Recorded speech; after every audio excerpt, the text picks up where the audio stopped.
I heard the engine before I saw the machine, a low rumble way too loud for a Saturday morning. By the time I opened my door, the bulldozer's blade was already halfway through my front porch. My porch, the one I restored by hand, every railing, every panel, every nail pulled from antique stock, gone. Karen, yes, that Karen, the self-appointed queen of our HOA, stood proudly next to the contractor like she was unveiling a statue in her own honor. This structure violates Article 12, she said, smugly holding a clipboard like it was a royal decree. Non-compliant architecture must be removed at the owner's expense. But here's the kicker: my porch is a registered historic landmark, as enlisted, protected federally, and not just any landmark. My great-grandfather built it in 1894, and the original plans are archived in the local historical society. Of course I didn't say any of that right away. I just stood there silent, watching decades of heritage collapse in seconds, because you see, Karen wasn't just going after my porch, she was making an example, and she had no idea she just picked the wrong one. This was personal, but what she didn't know was that I had a blueprint of my own. It started small: a warning letter slipped into my mailbox, no postage, no return address, just a smug little note in Comic Sans: structure violates community aesthetic, remove or be fined. I thought it was a prank. Who uses Comic Sans to threaten people? Then came the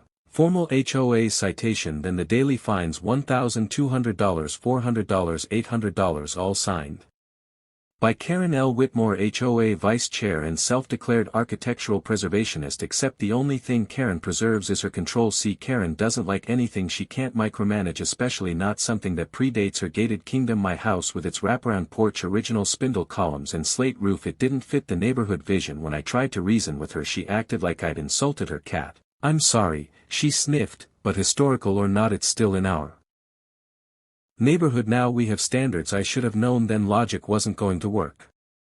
She called an emergency HOA vote, 3 members, all her friends, who approved immediate removal of non-compliant additions. Never mind that it wasn't an addition, never mind that it was on the National Register of Historic Places. The next day she brought in the bulldozer, and that's when I stopped playing defense, because what Karen didn't know, what she never bothered to check, was that I'd already contacted the State Historic Preservation Office. I had documents, records, lawyers. She thought she was the HOA. I had the federal government on speed dial, and I was just getting started. Subscribe if you love seeing karma. Comment justice served if you're still here, because trust me, it only gets wilder from